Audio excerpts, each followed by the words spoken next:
할렐루야. 네, 하나님께서 여러분의 삶에 놀라운 은혜로 함께 하시기를 축복합니다. 작은 자를 소중히 여긴다. 이 참 성경 가운데에서 작은 자를 소중히 여긴다는 이 생각, 사상이라기보다는 하나님의 마음은 전편에 흐르고 있습니다만은 오늘 이 예수님께서 특별하게 천국에서 누가 크냐라고 제자들이 논쟁을 하고 있을 때 그 논쟁에 대해서 천국에서는 능력이나 또는 그 사람이 가지고 있는 어떤 자질, 성품을 가지고 크다, 작다 이렇게 얘기하는 것이 아니라는 것을 말씀하시면서 어린아이 하나를 부릅니다.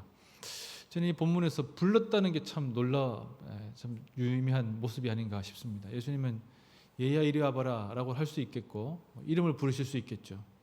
어린아이 하나 부르고는 누구든지 이 어린아이와 같이 되지 아니하면 결단코 천국이라고 하는 그곳에 들어가지를 못할 것이다 이렇게 얘기를 합니다.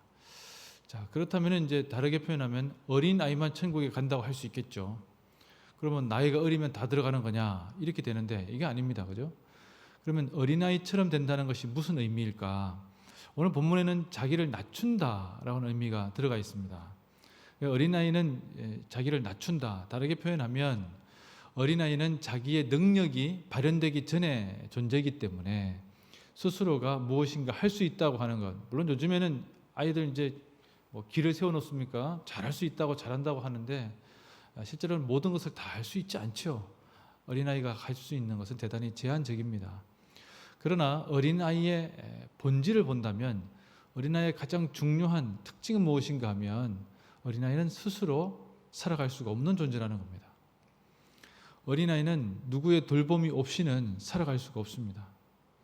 작은 자도 마찬가지고 어린아이도 마찬가지겠지만 돌보아주지 아니하면 스스로 살아갈 수가 없는 존재입니다. 자, 그런 의미에서 오늘 본문을 다시 본다면 천국은 어린아이와 같이 즉 하나님이 없이는 살아갈 수가 없는 존재들만 갈 수 있는 곳이라는 겁니다. 우리 어린아이들 마트 같은 데서 길 잃어버린 아이들 가끔씩 만나면 어떻게 합니까?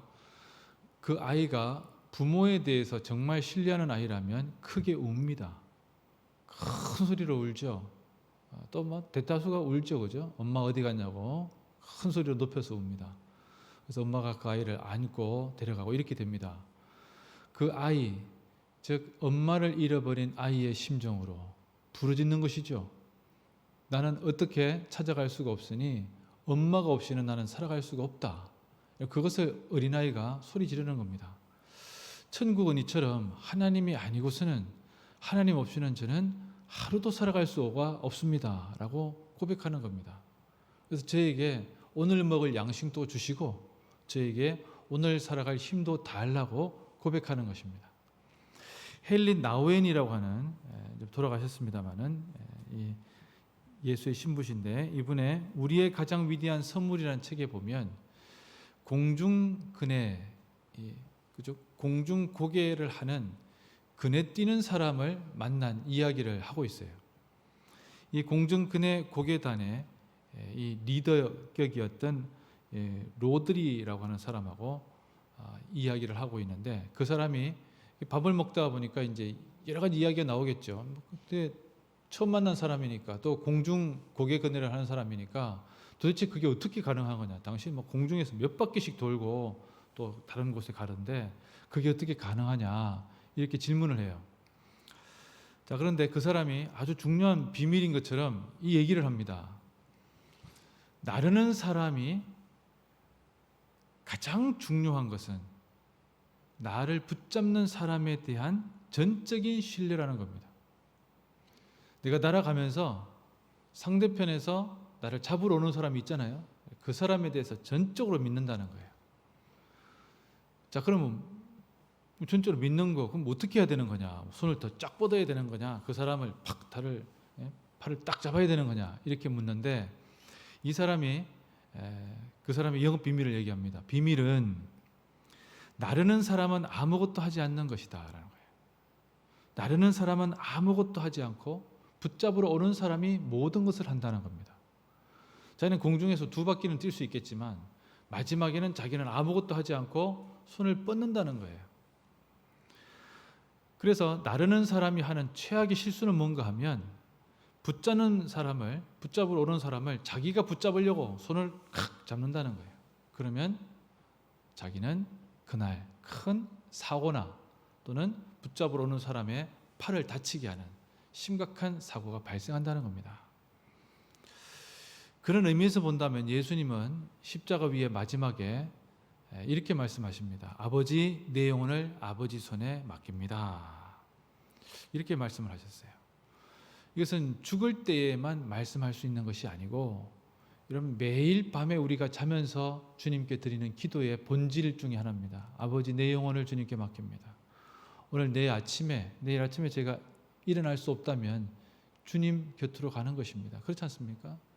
아침에 일어났을 때 아버지, 오늘도 저에게 힘을 주심을 감사합니다 하고 일어나는 것이죠. 그래서 죽는 것은 붙잡는 일을 신뢰하는 것이고 살아있는 것도 붙잡는 일을 신뢰하는 것입니다. 주님께서 나를 붙잡아 주시는 것을 온전히 바라보고 내가 손을 뻗어서 주님을 잡으려고 하는 것이 아니고 나는 뻗기만 하고 주님께서 나를 붙잡아 주는 것을 신뢰하는 것입니다. 우리는 늘 우리의 삶 속에서 우리가 대단히 자유로운 것처럼 살아갑니다. 그렇잖아요? 우리가 이렇게 무엇이든지 내가 생각하고 판단하는 대로 할 수 있다고 생각합니다. 그러나 본질적으로 본다면 나를 붙잡아 주시는 분에 대한 신뢰가 없는 인생은 늘 불안하기 마련입니다. 늘 내 속에 불안함이 있어요. 이건 내가 판단해야 되는데, 내가 이렇게 해야 되는데 과연 이것이 이런 결론으로 갈 수 있을 것인가? 내가 이런 결심을 하고 이런 판단을 하는데 그것이 결론적으로 좋은 결론이 될 수 있을 것인가? 누가 할 수 있겠습니까? 중요한 것은 어떤 겁니까? 하나님, 제가 공중에서 2바퀴 돌고 3바퀴도 돌겠습니다. 그러나 하나님께서 잡아주셔야 됩니다. 이 기도를 하는 것입니다.